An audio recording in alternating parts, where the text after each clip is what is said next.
Share বাজার পড়ছে, এবার কি করব? পোর্টফোলিও যা আছে সব বেচে দেবো, হোল্ড করে বসে থাকবো? টাকাটা কি সঠিক জায়গায় লাগিয়েছি কি লাগাইনি, চিন্তা হচ্ছে এবার। নমস্কার বন্ধুরা, সবাই কেমন আছেন? আশা করি সবাই ভালো আছেন, সবাই সুস্থ আছেন। আমি এমপাল, স্টক মার্কেট এমপাল চ্যানেলে আপনাকে জানাই স্বাগতম। আমি কোনো ফাইন্যান্সিয়াল সেবি রেজিস্টার্ড ফাইন্যান্সিয়াল অ্যাডভাইজার নই। আমার কথা অনুযায়ী কেউ কোনো ট্রেড নেবে না। আমার কথা অনুযায়ী কেউ যদি ট্রেড নেন তাহলে কিন্তু আপনাদের লস হবে। আমি ভাবের সঙ্গে চলি। ভাও যদি বলে আমি উপরে যাব, আমি উপরে থাকি। ভাও যদি বলে নিচে আসতে, আমি তখন নিচে থাকি। মানে যেদিকে খেলা হবে আমি সেদিকে থাকি। আমি তার হাওয়ার বিরুদ্ধে যাই না, ভাবের সঙ্গে থাকি। ধন্যবাদ বন্ধুরা, দেখতে থাকুন, সঙ্গে থাকুন। আপনারা যা কিছু করবেন সেবি রেজিস্টার্ড ফাইন্যান্সিয়াল অ্যাডভাইজারের সঙ্গে কথা বলে এই ট্রেডগুলো নেবেন। এছাড়া ওই ট্রেডগুলো নেবেন না, আমার কথা অনুযায়ী কোনো ট্রেড নেবেন না। কেননা এটা একটা গুরুত্বপূর্ণ, খুব ভয়ঙ্কর একটা ইনভেস্টমেন্ট জিনিস। এতে আপনি যদি উল্টোপাল্টা কিছু করেন তাহলে কিন্তু আপনার লসের সম্ভাবনাই বেশি আছে। এটা মাথায় রেখে আপনাকে সেটা ভাবতে হবে, করতে হবে। ঠিক আছে বন্ধুরা, আজকে তোমাদেরকে দেখাবো এফআই অ্যাক্টিভিটি। ঠিক আছে, এফআই অ্যাক্টিভিটি দেখাবো, নিফটি পি চার্ট দেখাবো, option chain, bank Nifty, Nifty দুটোই। বন্ধুরা, শেয়ার বাজারে বিনিয়োগ করার আগে অনেকগুলো ব্যাপার আছে, সেগুলো আপনাকে দেখতে হবে। ঠিক আছে না? কেন শেয়ার বাজার বিনিয়োগ করার আগে আপনাকে শিখতে হবে। সবসময় যত্নশীলভাবে চিন্তাভাবনা করুন, সমস্ত ঝুঁকি বিবেচনা থাকে এর মধ্যে, তারপরে সিদ্ধান্ত নেবেন। এবং প্রথম কথা হচ্ছে আপনাকে শিখতে হবে। না শিখে আপনি যদি করতে যান তাহলে খুবই গুরুত্বপূর্ণ বিষয় হয়ে উঠতে পারে, কেননা টাকাটা আপনার লস হতে পারে। শেয়ার বাজারে টাকা লাগানো একটা জনপ্রিয় উপায়। ঠিক আছে, খুব তাড়াতাড়ি বৃদ্ধি হয়, আর যদি উল্টোপাল্টা জায়গায় লাগানো হয় খুব তাড়াতাড়ি পড়েও যায়। শেয়ার বাজারটাকে আপনাকে বুঝতে হবে যে শেয়ার বাজারে আমি বিনিয়োগ করতে এসেছি নাকি আমি ইনভেস্ট করতে এসেছি, না আমি ধরুন স্বল্প মেয়াদিভাবে টাকাটা রাখতে এসেছি। ঠিক আছে না? আগে আপনাকে নির্ধারণ করতে হবে। নির্ধারণ না করলে কিন্তু হবে না। অনেক রকমেরই শেয়ার থাকে, কেউ গ্রোথ স্টক থাকে, ডিভিডেন্ড স্টক থাকে, তারপরে তো আপনার আরও অনেক রকমের কোম্পানি আছে। বিভিন্ন রকমভাবে আপনাকে করতে হবে, তারপরে আপনাকে বুঝতে হবে অনেক কিছু। এরপরে অনেকে ট্রেডিং করার চক্করে গিয়ে টাকা লস খায়, কলপুট খেলতে যায়। এটার বিরুদ্ধে যারা জানে না তারা অবশ্যই কলপুট খেলবে না। ইনভেস্ট করতে হবে, শিখতে হবে। মেন কথা, ভালোভাবে শিখতে হবে। শেখার পরে তার কোম্পানির থেকে, সেই সব কোম্পানিতে টাকা লাগিয়ে ডিভিডেন্ড করতে হবে। আস্তে আস্তে গ্রোথ হবে। তাহলে না, এইভাবেই তো করতে হবে। ধীরে ধীরে করতে হবে, শিখতে হবে, সময় দিতে হবে। আর অনেক সাইকেল আছে, সাইকেল চলতে হবে, তারপরে কিন্তু চলে, বিভিন্ন রকম চলে। এবারে দেখুন, এখন যেরকম মার্কেট পড়ছে, একটা উদাহরণ দিচ্ছি আমি। এখন মার্কেট পড়ছে, যখন পড়ছে ডাউন ট্রেন্ডে, তার ডাউন ট্রেন্ডে আমি এখানে ধরলাম, আমি এভাবে করি না ইনভেস্ট। ডাউন ট্রেন্ড যখন আপ ট্রেন্ডের পরিণত হবে তখন থেকে আমি এন্ট্রি করি। ব্যাপারটা হচ্ছে ওটাই আপনাকে বুঝতে হবে। বন্ধুরা, এই ভিডিওটা কিন্তু আমি বানাচ্ছি, এই ভিডিওটা বানাচ্ছি একটাই কারণে বানাচ্ছি, সেটা হচ্ছে এটা এডুকেশন পারপাস বানাচ্ছি। ঠিক আছে না? এডুকেশন পারপাস বানাচ্ছি, আপনাদের শিক্ষামূলক ভিডিও এটা হবে, সেটা আপনাকে বুঝতে হবে। আমার কথা অনুযায়ী কেউ কোনো ট্রেড নেবেন না। আমি কিন্তু সেবি রেজিস্টার্ড ফাইন্যান্সিয়াল অ্যাডভাইজার নই। শেয়ার বাজার অনেকে আছে, একটা সময় থাকে, সময় অনুযায়ী আপনাকে আসতে হবে, বুঝতে হবে। এবার বিনিয়োগ করতে হবে, সেভাবে বিনিয়োগ করতে হবে, ঝুঁকি নিতে হবে। সবচেয়ে বড় ঝুঁকি, কত বড় আপনি ঝুঁকি নিতে পারেন, সেই মানসিকতাভাবে স্ট্রং হতে হবে। অনেক ব্যাপার আছে বন্ধুরা। শেয়ার বাজারে যে টাকা লাগায়, যে আমি গত 3 বছরে আমি রিটার্ন পেয়েছি, আগামী যে 3 বছরে রিটার্ন দেবে, এরকম কিন্তু কোনো গ্যারান্টি শেয়ার বাজারে হয় না বন্ধুরা। আগের রিটার্ন থেকে এখন রিটার্ন এটা হবে, এটা কখনো হয় না, এটা কখনোই হয় না। আমরা সবই জানি, আমাদের জ্ঞানের নারী টনটনে।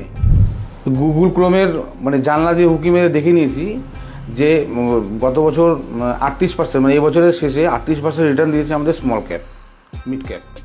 সেদিনকে পাড়াতেই বলছিল, হ্যাঁ অমুক তো বললো 5 বছরে 150% মতন রিটার্ন দিয়েছে স্মল ক্যাপ। ব্যাস, এই শুনেই কথাটা মাথা ঘুরে গেল কথা শুনে। আর রইল না ধৈর্য, করলাম না বিচার বিবেচনা। আর দেরি না করে যা আছে ঝোলা থেকে যা বেরোলো সব বেরিয়ে সঙ্গে সঙ্গে ঢেলে দিলাম আমি আমার স্মল ক্যাপের ইয়েতে। ঠিক আছে না? তারপরে কি হলো, এখন শুনছি এখানে ক্র্যাশ, ওখানে ক্র্যাশ। তো এইটা তো ভাবতে হবে আমাকে যে আমি কোন জায়গায় টাকাটা লাগাচ্ছি। আমি শুনলাম এ বললো, ও বললো, সে বললো, এইভাবে পড়লে হবে না। শেয়ার বাজারে টাকাটা ওভাবে লাগানো যায় না। এবার টাকাটা লাগানোর পরে এবার প্রতিদিন টিভিতে দেখছি, খবরে দেখছি এইখানে মিড ক্যাপে স্মল ক্যাপে এত ক্র্যাশ হচ্ছে, এই পড়ে যাচ্ছে মার্কেট। তাহলে কি ভুল জায়গা লাগালাম? আমি কি ফাটকা খেললাম? এইটা সেটা, ইনভেস্টমেন্ট আলাদা, ট্রেডিং আলাদা। এইটা সবসময় আপনাদের মানে সবসময় মাথায় রাখতে হবে যে আমি সেভাবে আমি চলবো। ওই টাকা লাগিয়ে কী হবে করে হবে না। যে জিতা ও সিকান্দার বটে এভাবে বললে হবে না, ঠিক আছে? স্মার্ট হতে হবে। তারপরে সেখান থেকে টাকা কামানো যায়। হ্যাঁ, শেয়ার মার্কেট থেকে টাকা কামানো যায় তো। কি বন্ধুরা, যায় কি যায় না? কমেন্ট করে জানাবেন নিশ্চয়ই।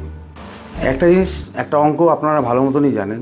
দেখুন, 2020 সালে, 2016 সালে, 2009 সালে যে মানে বড় বড় কারেকশানে যারা টাকা লাগিয়েছে, মানে এটা বাজার কেন আপনি জানেন সেটা, যে বাজার মানে সেই সব কারেকশানের সময় যারা টাকা লাগিয়েছে, অল্প অল্প করে টাকা ঠিক লাগিয়েছে, তারা কিন্তু লাভবানই হয়েছে।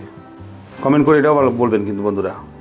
যখন বাজার পড়ে বন্ধুরা, যখন বাজার পড়ে স্মল ক্যাপ সব থেকে বেশি পড়ে, এটা আপনারা জানেন। যখন 2020 সালে যখন বাজার পড়ে গেছিলো, তখন মিড ক্যাপে স্মল ক্যাপের কিন্তু মোটামুটিভাবে 43, 44, 48% মিড ক্যাপ স্মল ক্যাপ পড়ে গেছিলো, আর লার্জ ক্যাপ মানে 38% মতন পড়েছিল। তো এগুলো আপনাদের কিন্তু দেখতে হবে, বুঝতে হবে। মানে আপনি টাকা লাগালেন, আপনি লাভ পাচ্ছেন, মজায় আছেন, কিন্তু সাজাও নিতে হবে। মানে এই খেলাটা বুঝতে হবে, আপনাকে পালাতে হবে, তাহলে না আপনি এখান থেকে মোটা টাকা বের করতে পারবেন। শেয়ার বাজারে ভালোও আছে, খারাপও আছে। ভালো দিকটা দেখলে হবে না তো, খারাপটা দেখতে হবে। এটা মানে এইসব ইয়েতে ভালো করে প্র্যাকটিস করতে হবে, মন দিয়ে পড়াশোনা করতে হবে। করার পরে কিন্তু শেয়ার বাজার থেকে আপনি মোটা টাকা আপনি বের করতে পারবেন, নাহলে কিন্তু আপনারা মোটা টাকা বের করতে পারবেন না। আর দ্বিতীয় কথা হচ্ছে যে এইটা এই শেয়ার বাজারে আপনাকে ইয়ে করতে হবে, মানে কোনো ফাইন্যান্সিয়াল অ্যাডভাইসের সঙ্গে কথা বলে আপনি এগুলো করবেন। তাহলে পরে দেখবেন আপনার লসের সম্ভাবনাটা কমবে, লাভের সম্ভাবনাটা বাড়বে। ঝুঁকি তো থাকেই, অবশ্যই সেবি রেজিস্টার হতে হবে তার কাছে, সেখান থেকে আপনি পরামর্শ নেবেন, জিনিসটা খুব ভালো হবে আমার মনে হয়। এটা আমারটা বলছি। এবার আপনাদেরটা আপনারা সেটা বিচার বিবেচনা করে করবেন, ঠিক আছে না? এটা আমি আমার মত বলছি। কেউ যদি এটা আমার মত বলছি, আমার কথা অনুযায়ী কেউ কোনো কিছু করবেন না, আপনাদের মতোই করবেন। মানে আমি যেটা মনে করি বা যেটা আমি ভেবেছি বা আমি আমিও করি, যে না বুঝলে আমি যখন বুঝবো না কিছু, তার থেকে ভালো যে আমি কোনো মিউচুয়াল ফান্ডে টাকাটা লাগাবো। মিউচুয়াল ফান্ডে টাকাটা লাগালে সে আমার টাকাটা ম্যানেজ করবে এসআইপির মাধ্যমে। আমি কোনোদিনই লামসাম বড় অ্যামাউন্টে টাকা কোনোদিন লাগাই না। আমি এসআইপির মাধ্যমে জানি যে আমি মনে করি যে আজকে টাকা লাগাবো, ওখান থেকে টাকাটা আমার হাত থেকেও হতে পারে। মানে এই ব্যাপারটা এখন ওইভাবেই আমি ওই ধীরে ধীরে থাকবো, আর ধীরে ধীরে করে ইয়ে করবো। একবারে রাতারাতি বড়লোক খাওয়ার জিনিস না। যারা কলপুট খেলে রাতারাতি অনেক টাকা কামায় হতে পারে, কিন্তু সাধারণ লোকরা এটা করতে যাবেন না, তাহলে মনে হয় ভালোই হবে। কেননা স্টক মার্কেট একটা খুব রিস্কি, মানে এর মধ্যে টাকা লাগানো না বুঝে শুনে, তাহলে কিন্তু আপনার টাকাটা লসই হবে, প্রচুর টাকা লসের মুখে পড়বেন আপনি। এই নিফটির মধ্যে আপনারা দেখতে পারবেন, নিফটির মধ্যে যেসব কিছু আমি লাইন ইউজ করি, সেই লাইন অনুযায়ী আমি কাজ করি, সেই লাইনগুলো আপনাদেরকে দিয়ে দেবো। তার মধ্যেই বাজারে চলে কি চলে না বন্ধুরা একটু দেখবেন, তারপরে কমেন্ট করে কিন্তু অবশ্যই জানাবেন, ঠিক আছে বন্ধুরা? শেয়ার বাজারে টাকা লাগানো একটা স্মার্ট বিবেচনা বা স্মার্ট বুদ্ধির পরিচয় দিতে হবে।